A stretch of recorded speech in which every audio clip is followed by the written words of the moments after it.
Okay, I think we're on air now. Hello guys, welcome to the March meeting 17 preparations for the SCORP sessions. Today we have Jessica as the SCORP director, Yugana as the SCORP development assistant, and me, Jose, as the SCORP general assistant. Now you can uh, listen to Jessica and Yugana who are going to talk through this webinar. So, Okay, so I will start. Welcome guys again to this webinar. I'm just trying to get my PowerPoint up. I'm really not technological, so this will be interesting, but I think it will be fine. And share, present to everyone. Okay, can you see my PowerPoint now? I hope you can. Okay, so the agenda of the day. We will first run through the decision-making procedures, so what will actually happen from now until the March meeting.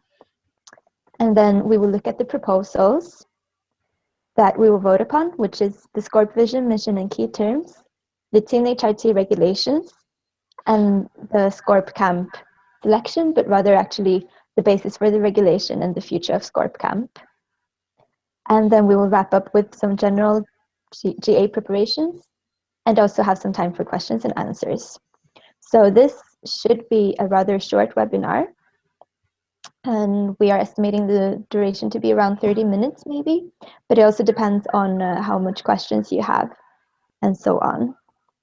If you have any questions, you can write in the chat box. You can find it to the right of the screen next to the video, and we will be able to read what you write, and you can, I don't know, talk to each other, talk to us, ask questions. Okay, so I think we can get started. So the procedure.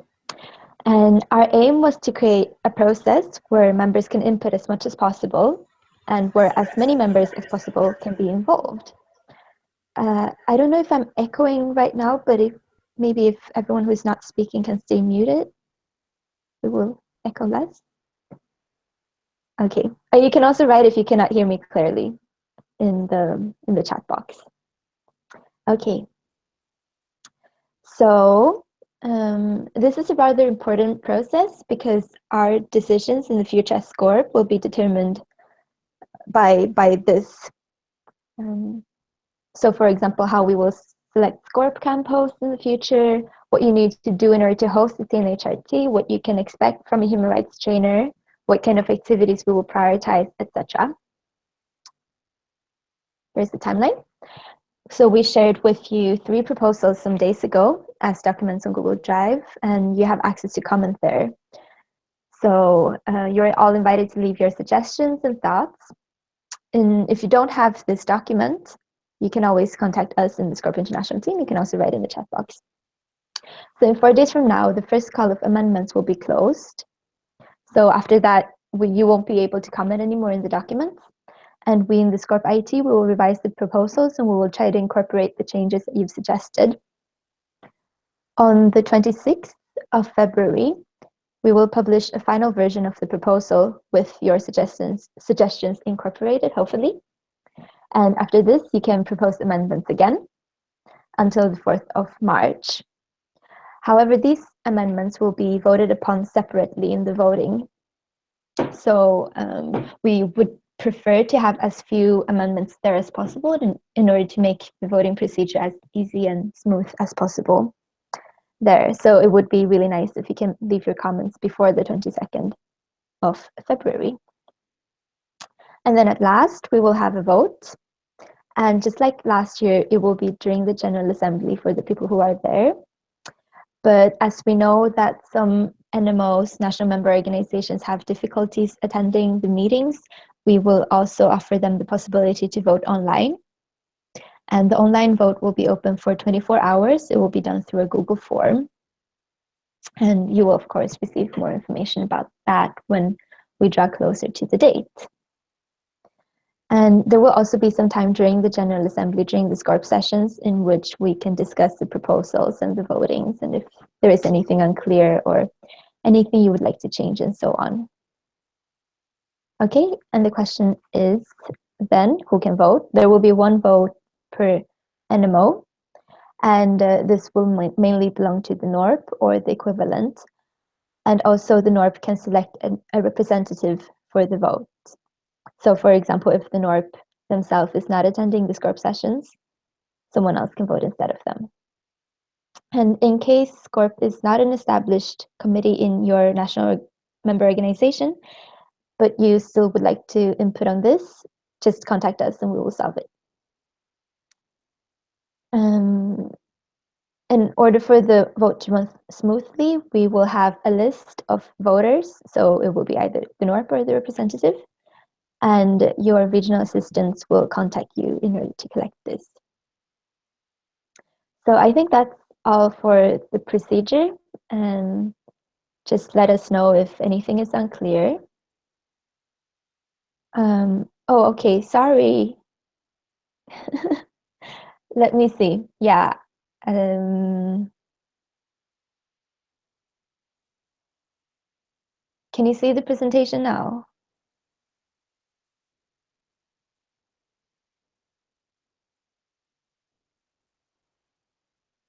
Me and technology. I'm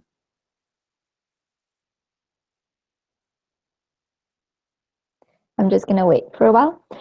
And I will also send the presentation to you later, so you can check it out. Okay, I think it's okay now.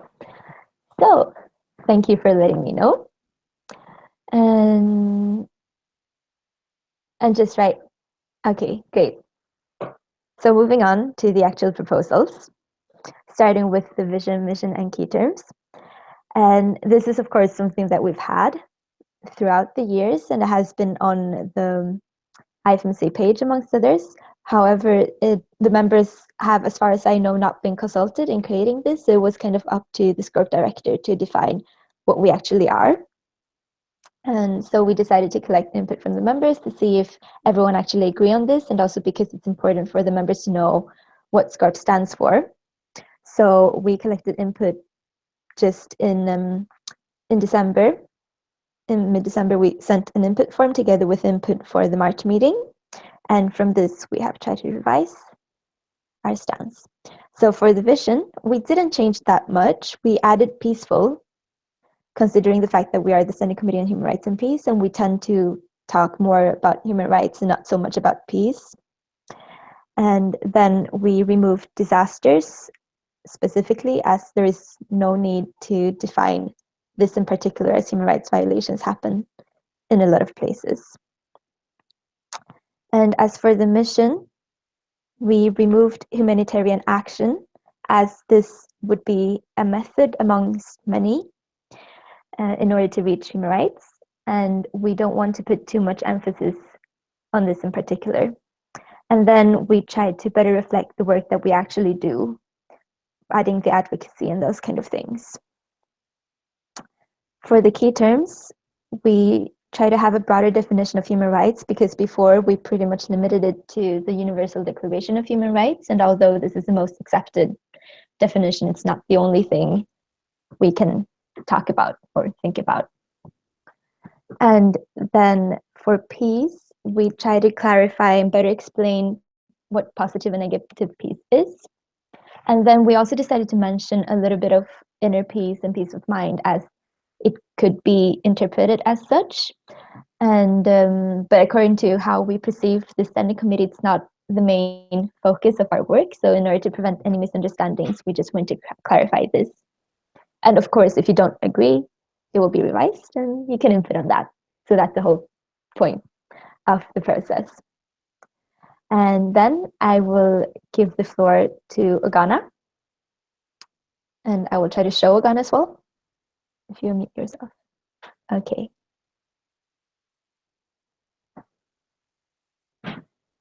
No, you have to unmute, Ogana. Hi. Okay. So one of the things you're going to be voting for during the March meeting is going to be on the TNHRT regulations. So basically, why have we created these regulations? Basically, as like in IT, one of our missions this year was to try and improve the qualities of TNHRT, mostly because there's been an increase in TNHRTs done around the world, which is great, but obviously with more quantity, we have to make sure that the quality is the same as well. We last term, Jessica created the TNHRT manual, and hopefully you read that, and it's a great like manual. But what we thought was that it was important to have a set of regulations which would be more concise and state what the mandatory elements of a TNHRT is. So, because the manual is kind of like a mixture of things which were mandatory and things which were like tips and hints.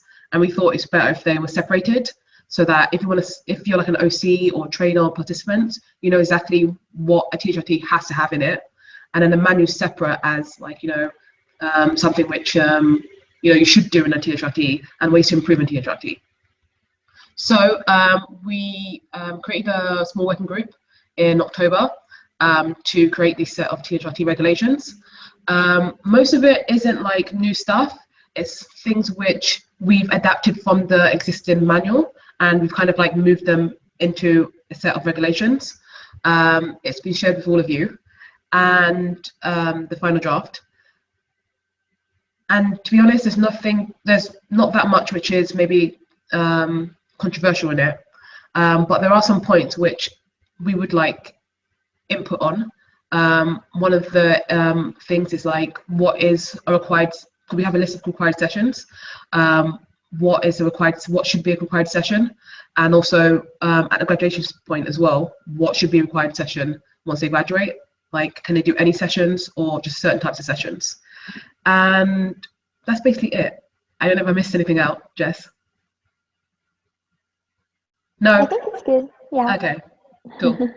So you can just check the proposal, of course, and you can leave your comments there. And okay, then we will move on to the last proposal, and I will try to share with you again my presentation and see how that goes this time. There. SCORP Camp.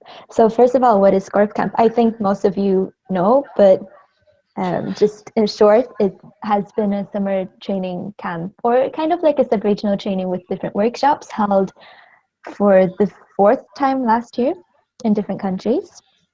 And we've had some workshops traditionally held there, for example, training new human rights trainers, training new trainers, and so on. And it has been selected by the SCORP International team, who is hosting. And it's a really nice event. However, we realized that this is actually not so different from a sub-regional training, and we try to figure out what makes SCORP Camp so special as such. And also, we were discussing the opportunity or the possibility for NMOs to vote on the host of SCORP Camp rather than having the international team selecting it. And at the beginning of this term, we kind of thought that we would propose to you a way of selecting SCORP Camp and to vote on SCORP Camp for the future. But then after discussing it within the international team, we saw a couple of issues with that. For example, it will be hard maybe to ensure that the members who attend or the participants who attend SCORP sessions actually have read the proposals and are able to take an informed decision, especially as there are often new members and so on. And also there might be an unequal regional distribution when it comes to participants of the GA, so it might not be very fair to vote as such. So therefore we decided to revise this rather than propose it directly to you. But of course we would like to involve members more, so we will continue to discuss the methodology. Will probably be something internet-based. And then we realized that we need to better define the actual objectives and characteristics of SCORP Camp before we can decide how to vote, because obviously that affects the selection of the host. So for example, we could say that the most important thing is that NMOs get to vote so that we represent the NMOs, or the decision represents the opinion of the NMOs. But then what implications does that have for the different regions? Or we could say that it should always be held in different regions, but then how might that affect the quality, and so on. So we discussed kind of like, should the SCORP director always be present at the SCORP camp? There has not been any consensus, like it has not been discussed before, but the SCORP director has always been there in the past. Or should we have maybe a maximum fee to increase accessibility? Is it important that it's cheap so that many people can attend? Or should we have a set date? For example, it has previously always been in the end of August. Now this year it will be in the middle of July. But should we have a set date for SCORP camp for members to attend? Or should we have alternating dates? So every other year in August, every other year in July, and so on, so that we avoid the same people having exams during the period? Should we have regulations on what workshops to be conducted, and so on? So we kind of thought we should create SCORP camp regulations also before we can properly move ahead with the voting procedures, or as a part of it. And yeah, you can see in the proposal, it's kind of maybe weird as a proposal because it's not as concrete as the other things, like either this or that, but it's more the foundation for how the regulations should be formed. And we will work on that for the rest of the year. But overall, we kind of said, okay, we should keep the selection done by the international team, or at least some people of the international team. It has been then this year, for example, it has been me and Ghana and Jose as the general and the development assistant, because the regional assistants we thought might represent their regions, which makes a lot of sense and should support their candidates. And then, yeah, for the attendance of SCORP director, we think it makes sense, and this is also what might make it different from other SRTs, sub-regional trainings. Preferably also more international team members, but it's also hard to force anyone to attend a training. And then as for the selection of workshops, it makes sense for them to be SCORP related. And we will try to define that a bit better, like what is a SCORP related workshop and what is not, because human rights is kind of everywhere. So you can often argue that something could be related to SCORP, but at least that will be the basic idea. And for the regional distribution, we think that it is important for different regions to have the opportunity to conduct the workshop or the event, especially considering the nature of it. So the idea is kind of to strengthen SCORP and to introduce maybe the international level work to the different regions, because sub-regional trainings can be held anywhere, anytime. And from a pure capacity building skills point of view, there is not this huge difference between SCORP camp and any other capacity building event. So it's more the procedure connected to it and kind of the environment that we're trying to create with it. And therefore, we think it would be nice for this to reach different regions.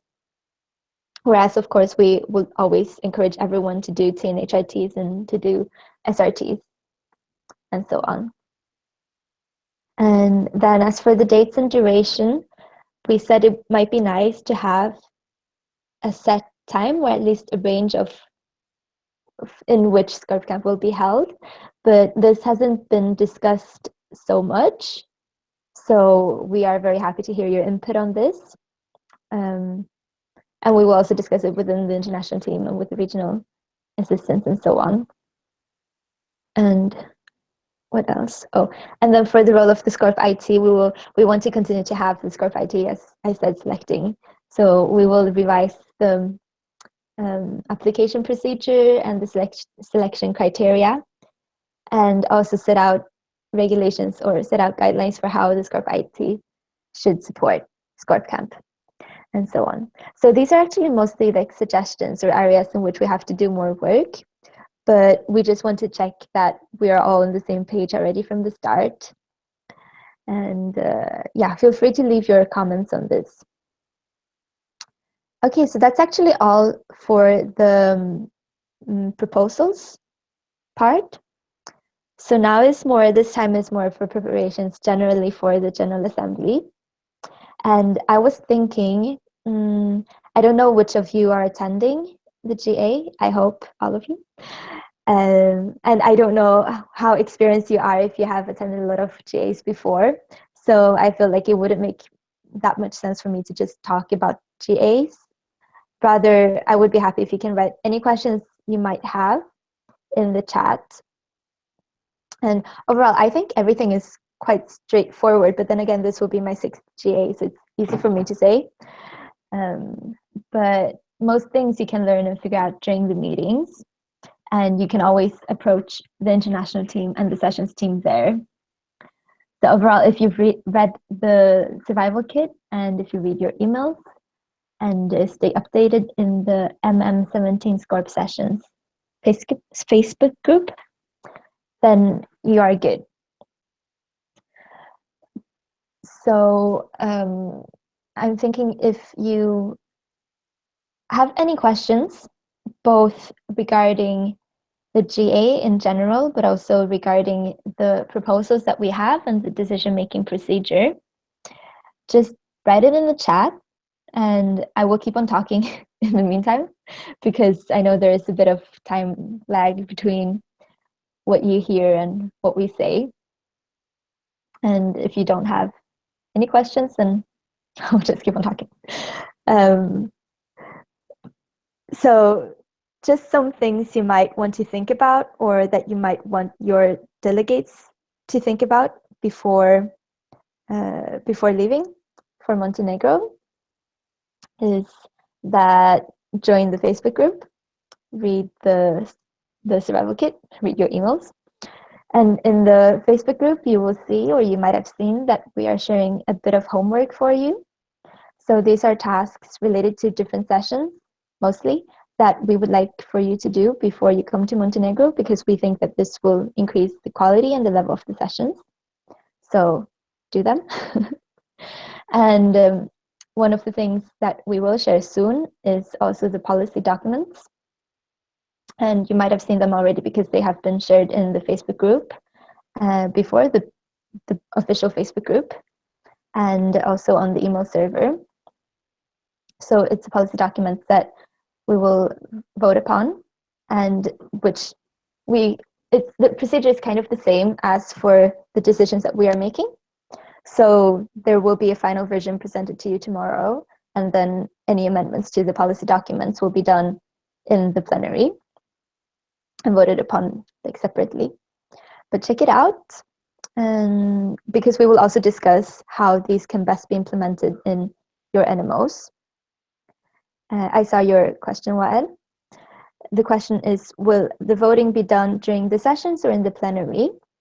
And for SCORP, the votings will be done in SCORP sessions. So we have a session called like voting, I think, or decisions. And this is when it will be done. And for the people voting online, the voting will be open 24 hours before, the day before, until when the voting starts. So I hope that answered your question. It's on day 4, the voting session. It's called voting session. It's the last session of day 4. And it will not be anonymous, so it will be with voting ballots. So it won't be like raising the flags as we did last time. Okay. And if you have more questions, keep on asking. And another thing that is good to prepare on beforehand is is the activity presentations. So you probably know that there is like Rex Crossley Award and activity presentations and so on in IFMSA. I think the application for all of those has closed. They are really good to attend because you get inspiration for your activities. But we will also have similar things in SCORP sessions for our members to show their activities and for people to learn from each other. So if you have any good activities in your NMO, try to you don't have to create a presentation, but at least maybe talk to the involved people if you're not the activity coordinator, and get your information and prepare to present something. You might also, if you have posters or stickers or, I don't know, pictures and those kind of things, you might want to bring them because it's nice. And other things to bring, well, you can bring candy. because that's nice also. No, but seriously though, if you have stickers or pins, or if you have any sweets and those kind of things from your countries or souvenirs, it can be quite nice to exchange with other people. Because if you haven't attended a GA before, I just want to say that although it's very short time, you get to know people really well and you become really good friends with them. And it's nice to maybe just leave something as a memory and so on. Okay, and then you should bring things that are green, because green is the color of SCORP, and we take group pictures, and then we all wear green stuff. Also, because we will have a party and we will have photo booths, and so you can bring things that are fun for parties and photo booths. And then lastly, it's good if you can bring a lot of energy, which means that you should sleep before you come to the GA, because you might not sleep so much while you're at the GA. I think those are like the main things people should know before coming here. And yeah, if you have any other questions, you can keep on writing. In the meantime, I will put our contact details up on the screen if I succeed.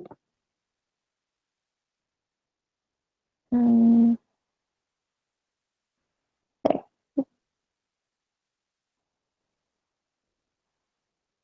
There.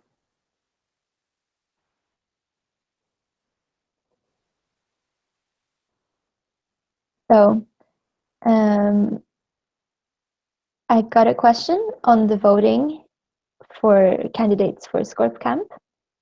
And as of now, what just happened? Okay, as of now, no, we won't have any voting from the NMOs on the SCORP Camp hosts, because we're not sure we can create it in a good way, kind of, that makes sense for everyone, and ensuring quality and regional representation and all those kind of things.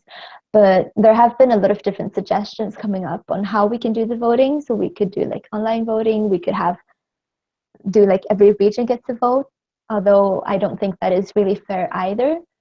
Or like we could try to have some percentage system for like IT votes account for a certain percentage and NMO votes count for a certain percentage. Or we will try to create more like more ways of involving NMOs in, for example, asking questions and coming with input and those kind of things. And if we would have voting, most probably it would be for the NORPs, because we also don't really want to get into the situation where like best promotion wins or most friends wins or NMO with the most members wins, or those kind of things. And then the question is, if we are not coming to the March meeting, can we choose between voting online or having the SCORP member who will vote? And the answer is yes. So first, we kind of said that we would that only people without delegates at the March meeting would be able to vote online, and that everyone else would have their delegates having SCORP members voting, because like the idea is to have as many people voting in the March meeting as possible, because there you can discuss the proposals and you can adapt your vote to what is being discussed and said and ask questions and those kind of things. But then we also thought that sometimes the members attending are not very experienced and might not be able to represent the opinion of the NMO. So therefore, NORPs who are not attending can vote online even with members attending.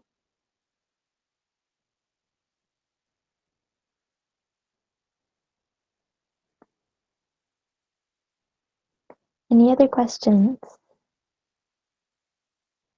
Oops.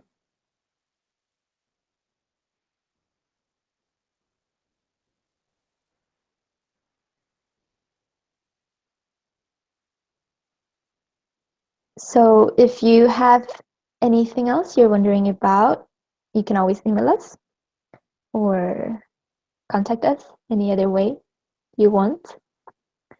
Otherwise, I think that's all for today. It took exactly half an hour, a short webinar, and it was nice to see you all, although I didn't get to see you, literally. But I'm looking forward to see you at the March meeting if you're attending or anytime soon somewhere else. Igana and Jose, do you have anything you want to add?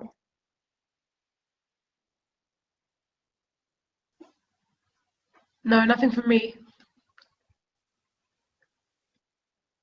Oh, Jose can't speak. I think he is somewhere. Okay, in that case, I will end the webinar now. Thank you all for joining and take care. Have a nice weekend. Bye.